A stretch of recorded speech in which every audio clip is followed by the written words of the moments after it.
Good afternoon, folks. Welcome to the 6th, can you believe it, episode of Blokes with Beards Talking Business. Sorry, got that wrong. Usual threesome today. The team are back together. No guests, so back to the kind of standard format that we decided that we were going to do this. So, ask us anything. We've got a few pre-submitted questions. We've got and we're hopeful that we're going to get people popping up and asking us some questions. So if you've got any questions, let's hear them. As usual, it's myself, Chris, the financial advisor, and Mark, the solicitor, lawyer, who, as a lawyer, is going to read the disclaimer. Okay. I get the best bit every week, don't I? Right, here we go. Hopefully this works.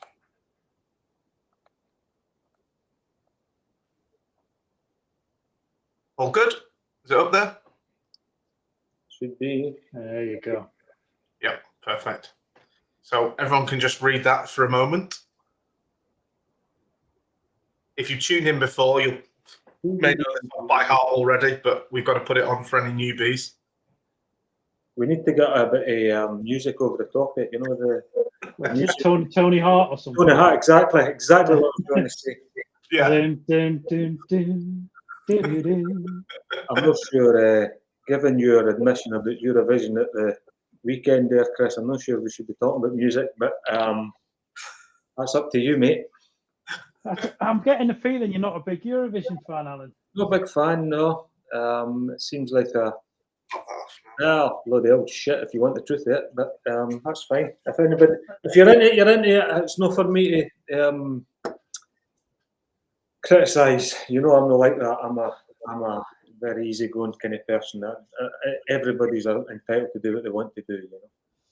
Well, if you think I look like a Wally, then this was me clobber for Eurovision night. Yeah, That's all I'm saying. Right, moving on. Quickly moving on. Right, as I say, let's get your questions in, guys. But we've got a fair few pre-submitted ones. I've been fairly busy dealing with a few things this month, this last week, but I've still got a lot of questions. Once again, Chris looks like he's getting an easy ride, but we'll see how things transpire. Mark, first one goes to you. A rival company is set up, and it's pretty clear they have taken the design of their website, branding, and even the tagline from our business. I feel my IP has been infringed. What, if anything, can I do? Okay. Do we know who this came from? Are they here now, or? Well, this was no. I wrote it down. I told them to tune in. Yeah. But I can't remember who it was. Okay. Yeah. Well, I've written a few questions down and I forgot to write people. Let's go with that's fine. John from London. Yeah. Okay. John from London. Well, so basically, we need to. It's hard to advise without any more info, but we need to have a look at what protection you've got already.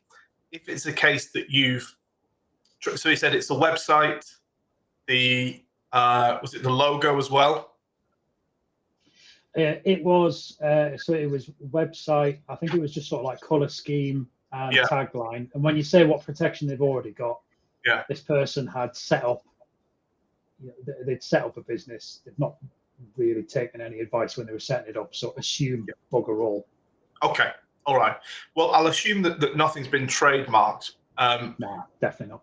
Okay, yeah, because the reason is if you've trademarked, for instance, your logo or your business name already, it makes it a lot easier to go after people who are using that without your authority.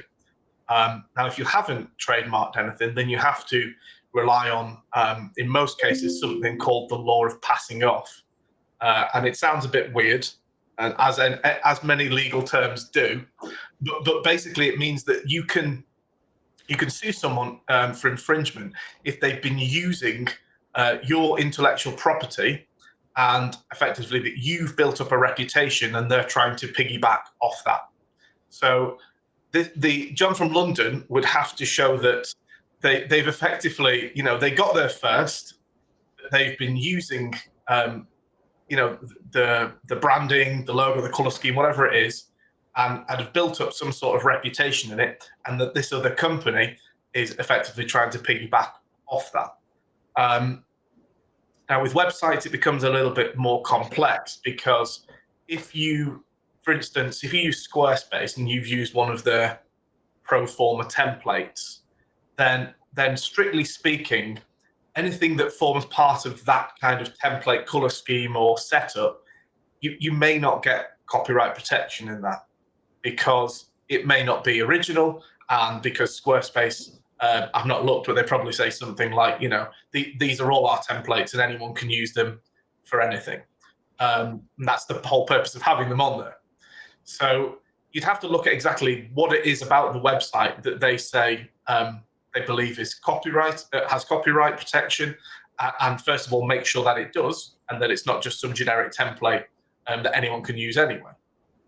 And then if you've established that they've got some sort of copyright protection in that, then you could write to the potential infringer and say, we believe that we've got, intellectual property rights in X, Y, and Z.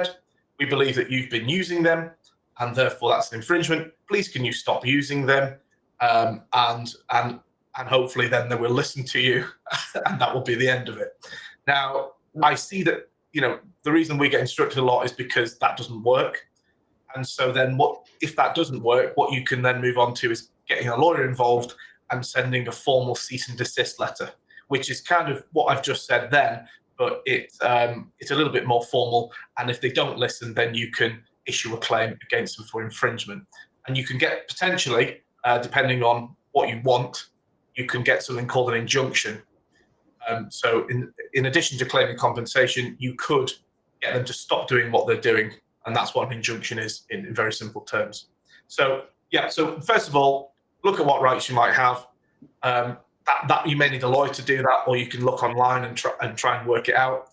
And then if you're satisfied that you've got something that can be protected and that they're infringing it, then write to them informally, try and get their agreement to stop doing it.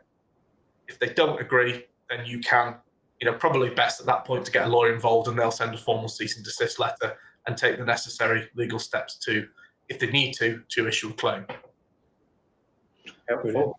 Good I've just remembered who sent that question, and they were actually called John. So I will, if they're not here, I'll make sure I send the link on.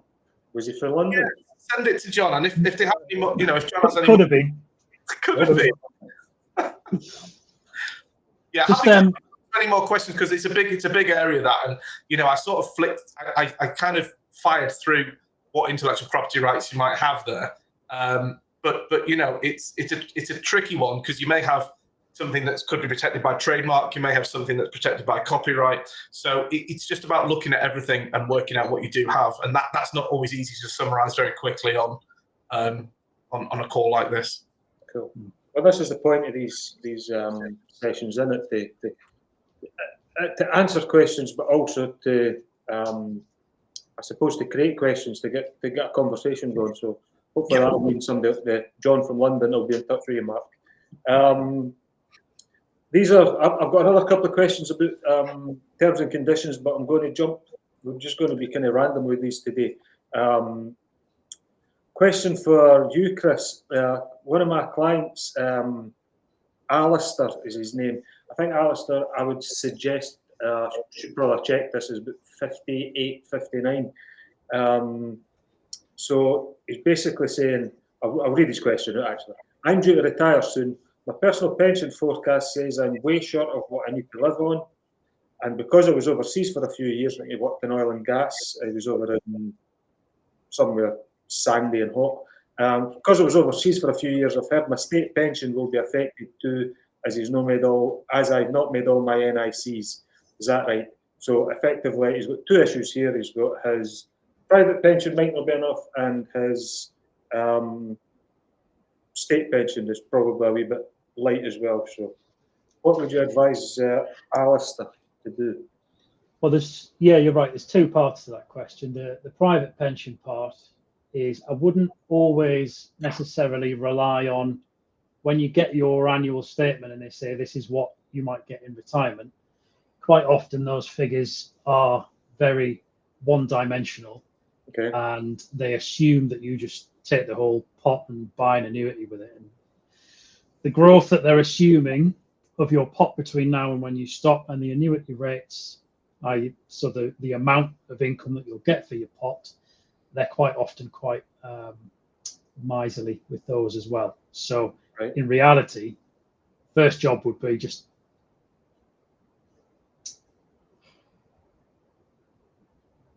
I'd love to say I can give a one-word answer over the phone, but look a little bit more into what you can do with your pensions, whether that's speaking to someone like me just to explain the options, or just doing a little bit more research, because those rates in the letters aren't the be-all and end-all. There's a lot more you can do with a pension when you're retired.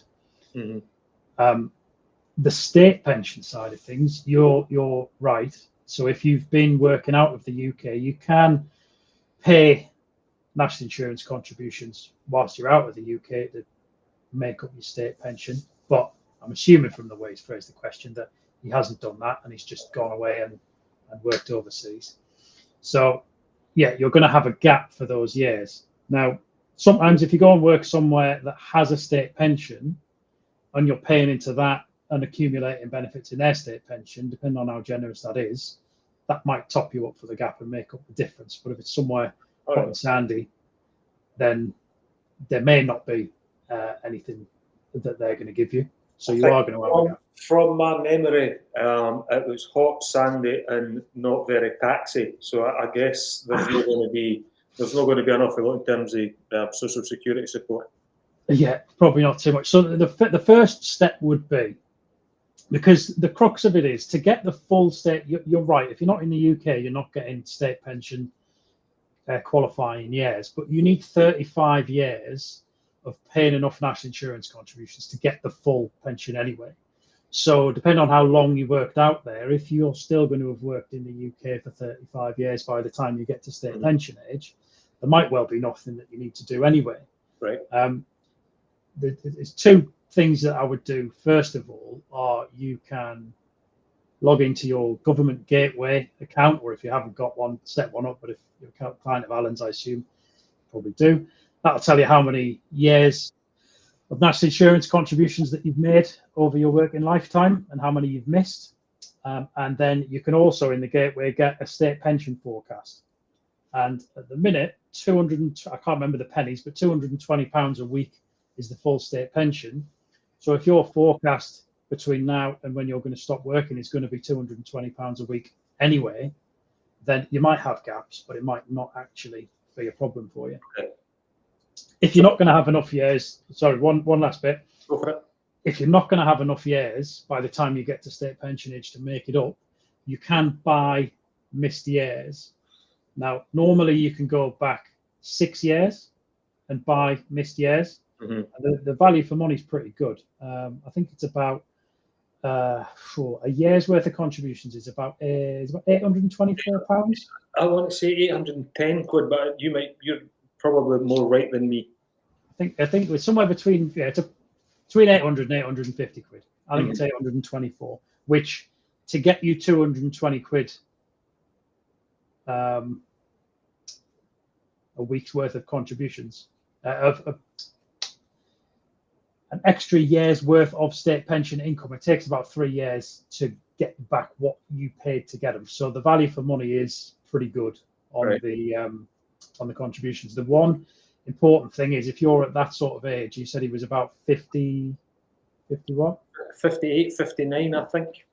Okay, so there's a little magic window that we're in now that it was meant to close a couple of years ago, but the government extended. I think Martin Lewis went bananas on the TV, and then the government pushed it on because so many people were applying. But for years between 2006, I think it is, and 2016, right now you can go and buy years between those dates, as long as you do it before, I think it's April 2025. April 25.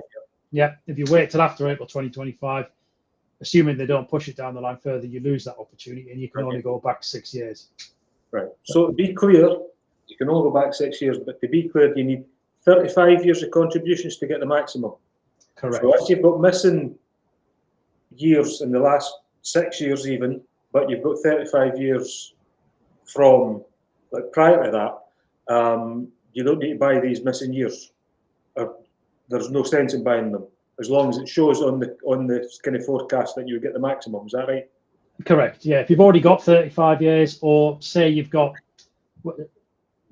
5 more years to work and you're 5 years short, then you're probably going to get there anyway. So there's no benefit in buying extra ones. There is if you get to a point where you think I need these and you think you're going to buy them, I'd always say to people, ring what's called they're called the Future Pension Centre, to department at the DWP, and they will tell you, they know all your details, all your contribution history, and if you say I want to buy this many years, they will literally tell you, if you buy this many years, this is what the actual net benefit will be to you, so you know if it's actually worth doing anything or not, because there's quite a few little nuances and fiddly bits around the state pension. So don't just go steaming in and buying them without speaking to them first. Cool. So kind of related, so you can just probably quickly answer this one for me as well. I've been asked this question, not as a part of this Ask Us Anything, but I've been asked by a client. So kind of similar situation to Alistair there. He's had 4 or 5 or 6 or 7 or 8 or 20 jobs all over the UK in oil and gas. The oil and gas industry, if you're not aware, is fairly kind of peripatetic. So everybody, they move about quite a lot. So they'll have personal or state employer pensions from various different people, and they've maybe not necessarily been aggregated. So, and like the taxpayer or the client, calling what you like, doesn't know how many pensions he's got or what have you. Is there a process that they can go through to find out what pensions that they've contributed to? It would be nice if the government had some sort, because they talked about for years having this thing called the pensions dashboard, where you'll be able to log in and see all the pensions that you ever had, but it's still not happened. Right. There is a company called Gretel, as in, like, shoved the old witch in the candy cane house oven, Hansel and Gretel. All right. Yeah. Right. Okay. Aye. Gretel, I can't remember if it's .co.uk or .com. I'll have a look when I'm not answering a question. I'll stick it in the comments. But that is a free service. It doesn't have a sort of agenda like when you get to. There was some around where you put in where you've worked, when you've worked, and it would come back with, oh well, we think you might have this pension, this pension, this pension, but we found them for you. They try and push you down to, here's a financial advisor who can help you that we're linked to. I think Gretel is independent of that, and they will just find old pensions for you. Right. So I'll stick a link in. That's a pretty good one. I just came across that recently. Mm-hmm. I had it in mind that there's somehow you were able to find this out with just using your national insurance number or something. But I think this is this pensions dashboard that you've referred to there. I've maybe assumed that that's been something that's actually happening rather than talked about. So it'd be nice if it did. It would make a lot of sense, wouldn't it? I suppose now that the sort of nest pensions and the workplace pensions, that's a more a kind of combined thing, isn't it? So probably in the future that it might be easier to track. Yeah, it should. It's getting easier. I think before sort of 2012, pensions were quite messy and they had guarantees and all these mad features on them. Whereas since like 2012, really, they've been a little bit more vanilla, and the only difference tends to just be the charges on them and the funds that you can get into. It is a bit more nuanced than that, but. Excellent. So next question is a status question. So I'll probably be able to answer this, but Mark, you can probably help us out as well. So I'm self-employed. This is a question. This isn't me. I'm self-employed. My wife does some work for me part-time. It's definitely not me. I want as little admin as possible. Is it better to employ her or for her to go self-employed and bill me whenever she does work?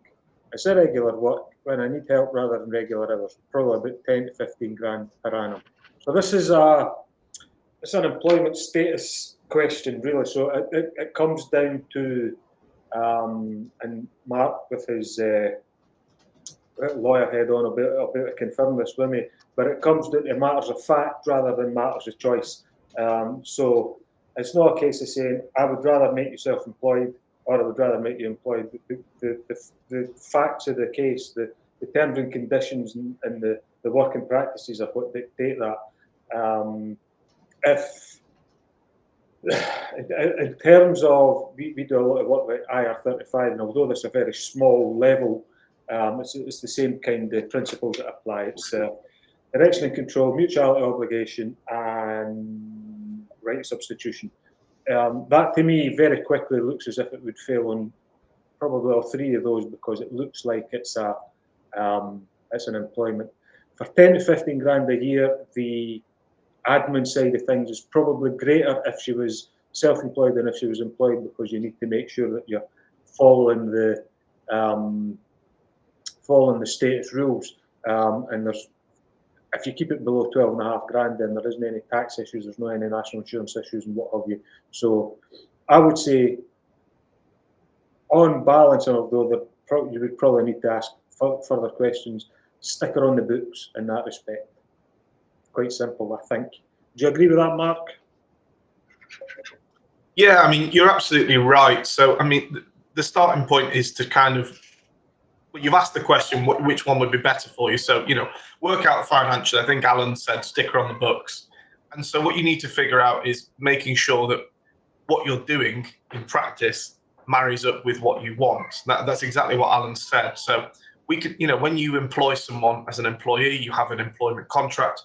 In that employment contract, it sets out what rights and obligations each party has.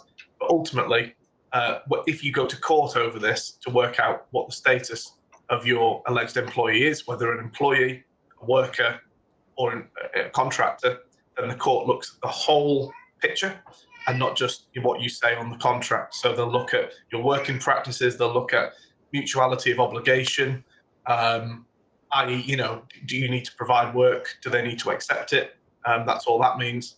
And they'll look at how much control you have over them, all of these sorts of things.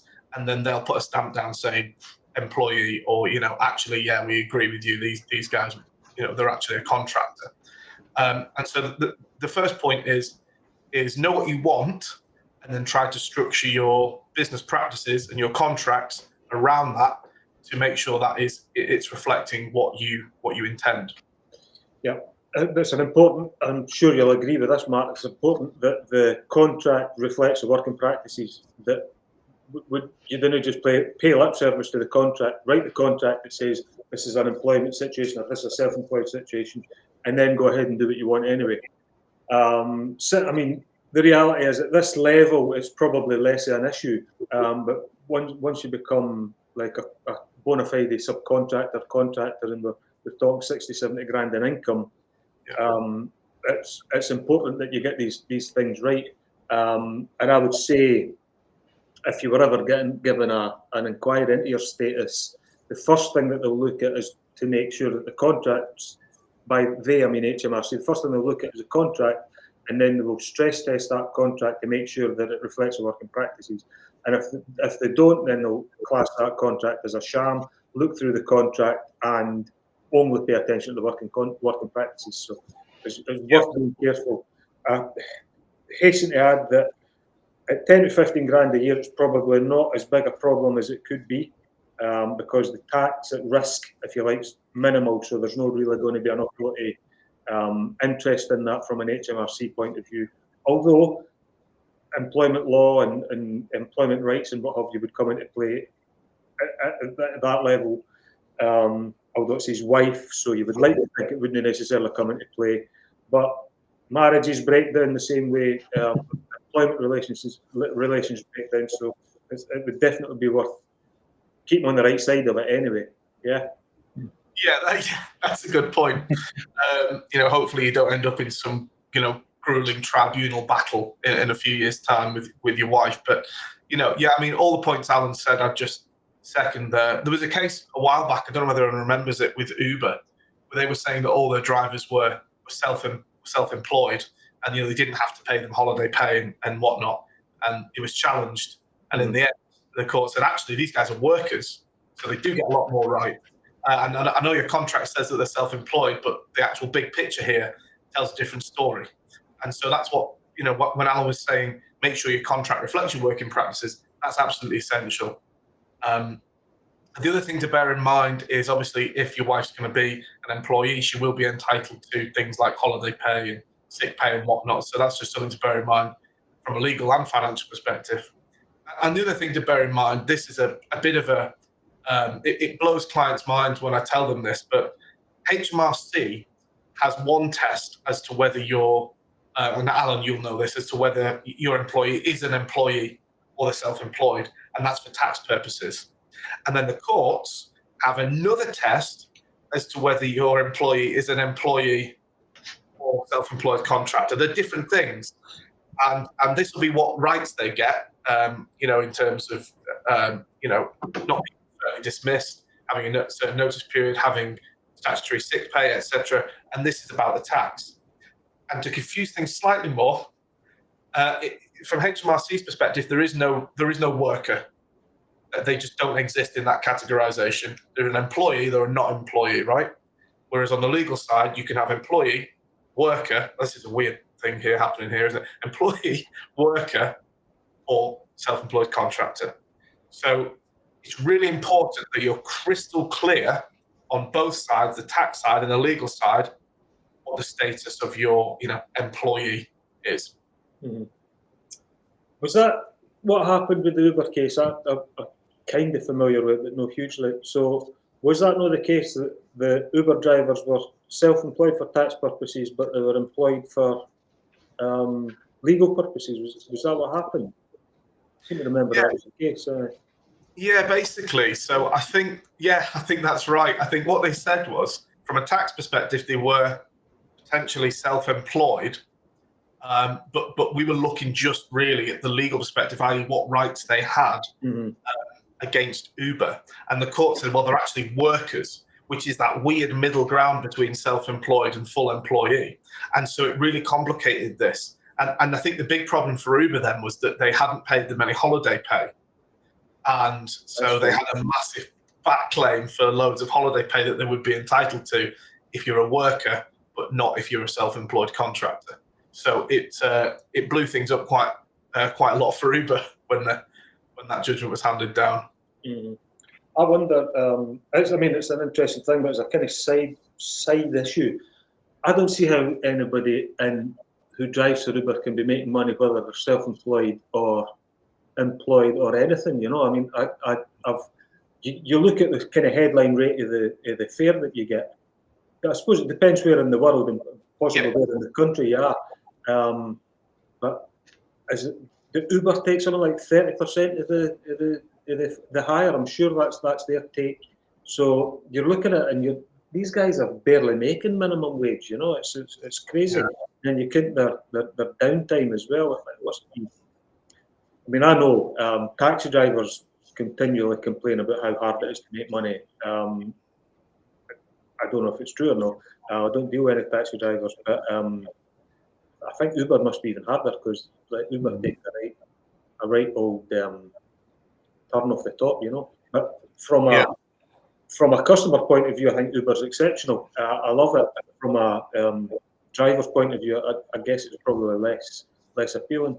Although there seems to be plenty of people doing it, so maybe no. Yeah, you're absolutely right. I think they do take. I don't know the exact details, but the top. But then I suppose it's a trade-off, isn't it? Because if you were working for some local taxi company that might not be getting the jobs in, then you'd be bringing in less. Versus working for someone like Uber, where you've got a guaranteed stream, of all these jobs coming straight through. Although per job you'll be making less overall. So I don't know how that balance is. But yeah, as a consumer, as using Uber, it's fantastic. But yeah, maybe a very different story for those working as a driver. So I've got a quick driver then. That's the short question that you might be able to answer, Mark. I don't think you will. It might be one that we'll need to defer until next week because it just came in last minute there, and I don't understand. I don't actually know the answer. Effectively, a client has related to what you mentioned earlier on in terms of the IP infringement. Somebody has infringed somebody's IP, but the infringer is on companies' houses, is filed dormant accounts up to, let's say for the sake of having 31st December 2023. The infringement happened prior to the 31st of December 2023, and the guy who has been infringed reckons that there's some sort of fraud or something going on because he was actually trading during this period where he's filed accounts that are dormant.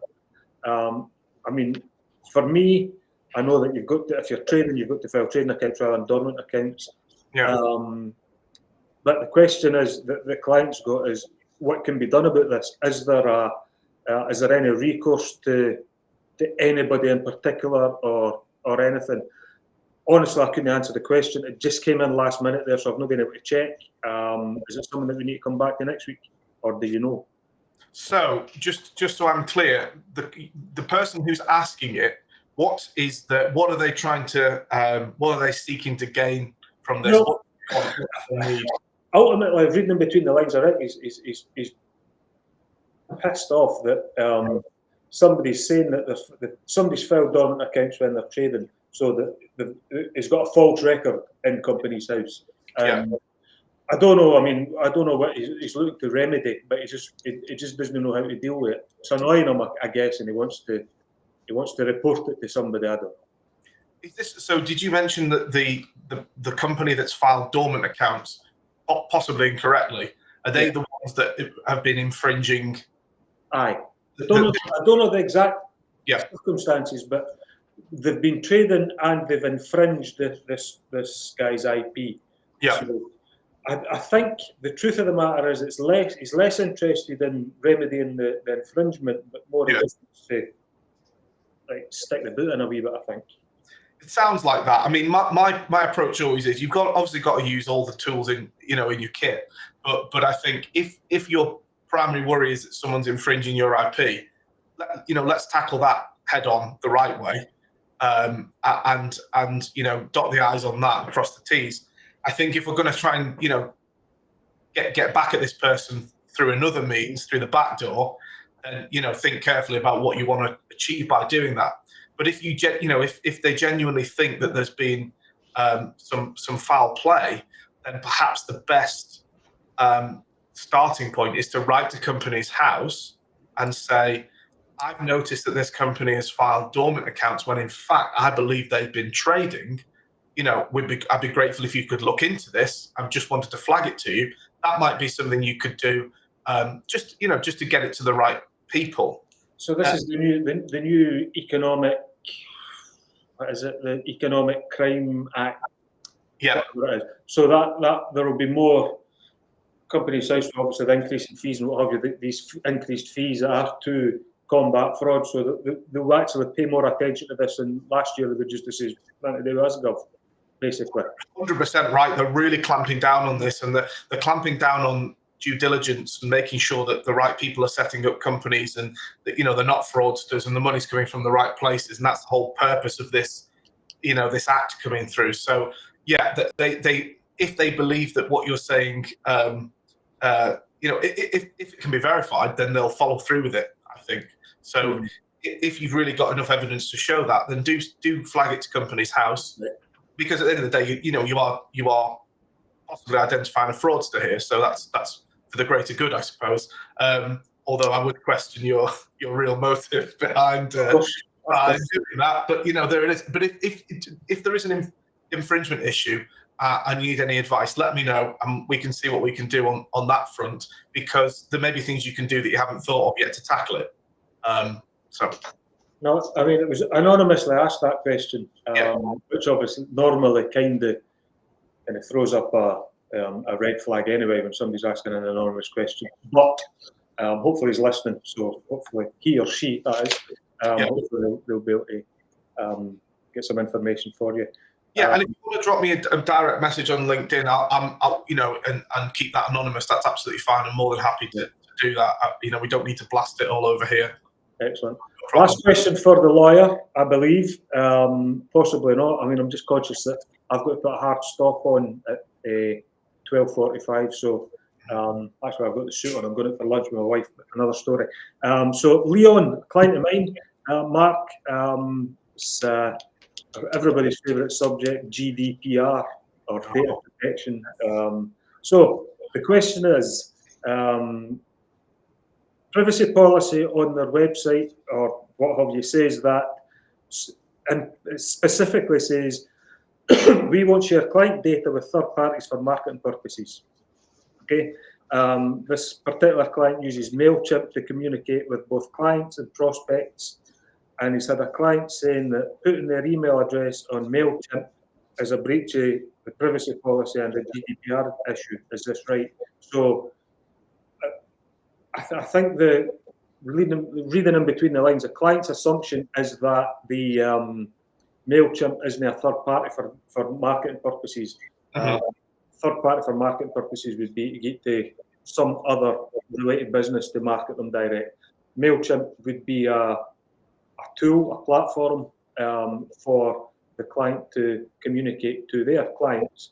So I don't know, is that just a kind of maybe a wee bit of petty nonsense, or is it valid, or what? I mean, GDPR is a bit of a scary subject for everybody, isn't it? Yeah, it is. It's a pain in the arse, to be honest with you, for a lot of businesses, but you've got to comply. There's no way around it. And as I've said, in a lot of my posts over the last few months, the Information Commissioner's Office, the ICO, they have power to issue hefty fines to businesses. Now, for small businesses, they probably won't want to get involved too much, but they can, and they have fined businesses a lot more than you think they would in the past to set an example, to send a message. So you don't really want to get on the wrong side of them. So to go back to the original question, is MailChimp a third party? Yes. Is it for marketing purposes? Arguable, because Alan, I think we're on the same page here. It's not like you're sending it out to another company and they're using it for their own marketing purposes, which is what you'd instinctively think when you hear that phrase. Yep. But, MailChimp is sending emails, and it's for marketing, but it's for your business. So there is an argument there. Possibly. Sorry, Chris. You could argue that Microsoft Outlook's a third party if you're going to go down that line, wouldn't you? Just sending an email. Yeah, I mean, and people have as well. The problem is it's the Information Commissioner treats data sharing really seriously, and so you're even within an organization, within a big organization as well, between different areas of it. So you've got to be quite granular and specific with what you're doing with the data. And so if you are using, maybe a case management system that's based somewhere else, they will then be processing that data separately, and it's all about processing, right? So if they're processing that data separately, then technically that is a third party. It's a business outside of yours that's using data that you've collected and processed, and they're now collecting it and processing it as well, right? So you're sharing data for that purpose. So GDPR allows people to share data, right? But you've got to be really clear with people on why you're sharing the data, what the legal basis for that is, and how you're doing it. And so the person that's raised this issue, I'm not sure why they've raised it, but there is possibly an argument that that it's contrary to the privacy policy, right? And possibly in breach of GDPR, possibly. Okay. So to err on the side of caution, what this person may want to do is to update their privacy policy to say that they will be sharing data for specific purposes, which may include, companies such as MailChimp, and then set out exactly what they're doing with that data and why. And then there can be no complaints. Right. And if this person is, possibly threatening to go to the ICO or report it or kick up a stink about it, I would simply write to them and say, I understand you've got an objection here. Happy to just take you off this mailing list. Happy to remove your data or delete it if you want.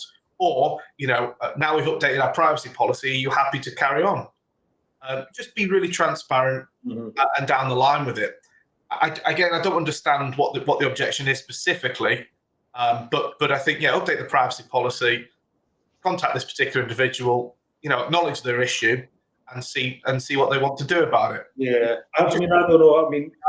Complaining, that's the last thing anyone wants. We've got a wee bit of kind of Chinese whispers here because I'm passing on the information for you who's passed it on from, and I've received it from somebody else. So I don't know exactly why the the recipient of the email is kicking up a fuss anyway, other than the fact that some people like to just kick up a fuss. It might just be one of those, and probably if you, again, I'm not suggesting that this would necessarily be a valid strategy, but one of those, probably if you ignore it, it'll go away anyway, But, yeah, some of them do, and some of them you just, you think, oh well, there's no point in engaging here because no one's going to get any further forward. But you don't want to take the chance with people reporting you to the Information Commissioner for breaching GDPR. It's not something you want to have. Yeah. So if it takes you 5 or 10 minutes to update the policy and engage with this person and find out what the problem is, then it's probably worth it. If you go, in fact, to the person who asked the question, if you go to the ICO website, Information Commissioner's Office, and you type in ICO Privacy Policy Generator, they have a free tool on there that will guide you through the process of generating a privacy policy suitable for your needs. Now, if you're a business dealing with a lot of data, it might not be suitable, or go and speak to a lawyer in that case, because you need to make sure you've got the right processes in place.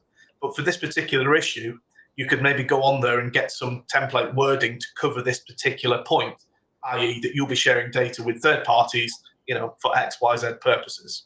That might help. Excellent.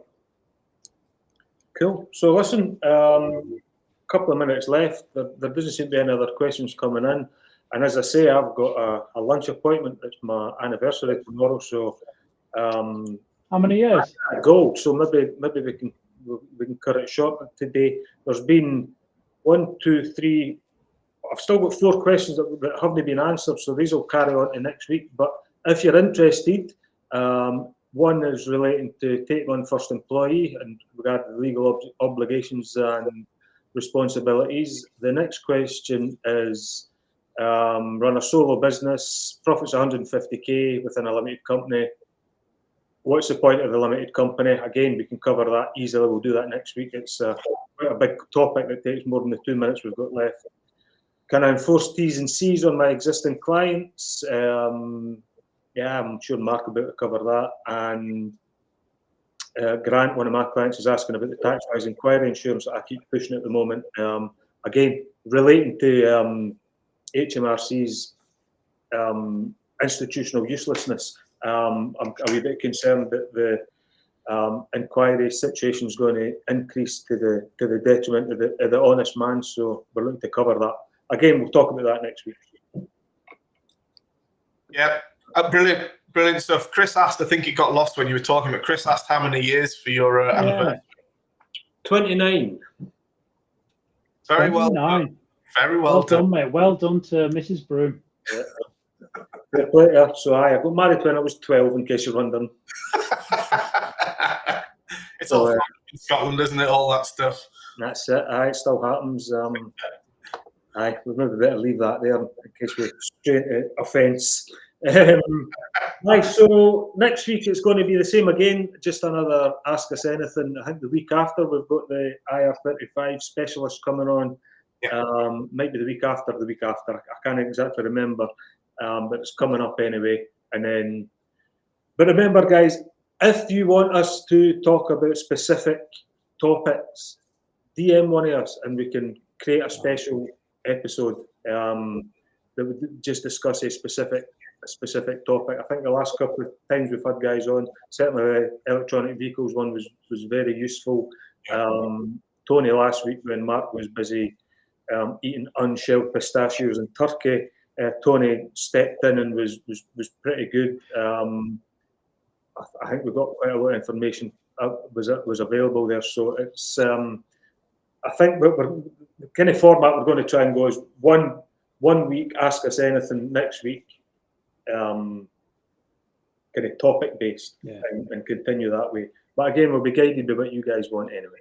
Yeah, and I know you've got to shoot, Alan, but very quickly, just on the back of that, I know I've probably been mithering a bit on LinkedIn about people, asking us questions in advance. We love doing this, and to be able to keep doing it, we need people to come along and ask questions. Otherwise, it's really awkward 45 minutes for all involved. It's and it's just a waste of time, really. Because the better the questions, we've had some good ones this week, but the better the question, the more useful it is for everyone listening as well. So it's a kind of win-win. to spread the word. Go and tell people about it. And I think we're going to have a chat about setting up an actual page for it, I think, aren't we, guys? And so then you can join in, and all the updates will be fed through to that, so it'll be a little bit more streamlined. And obviously you can pop questions in there as well. Maybe we'll set up some way to do that. Yeah, we need to figure out the tech aspect. I think it's all very well and good getting pre-submitted questions, which is great, and it works. Yeah. But I think it would be much better and much more responsive if it's kind of interactive and the questions are being asked and we're able to answer them, and then then start a conversation sort of thing. This works, but would prefer the questions to be submitted live if possible. Yeah, we're going steady. We'll keep going. And look, Alan, bugger off because your wife will be waiting. Fair enough. I'm in trouble, guys. So see you next week, everyone. Thank you. Cheers. Cheers, guys.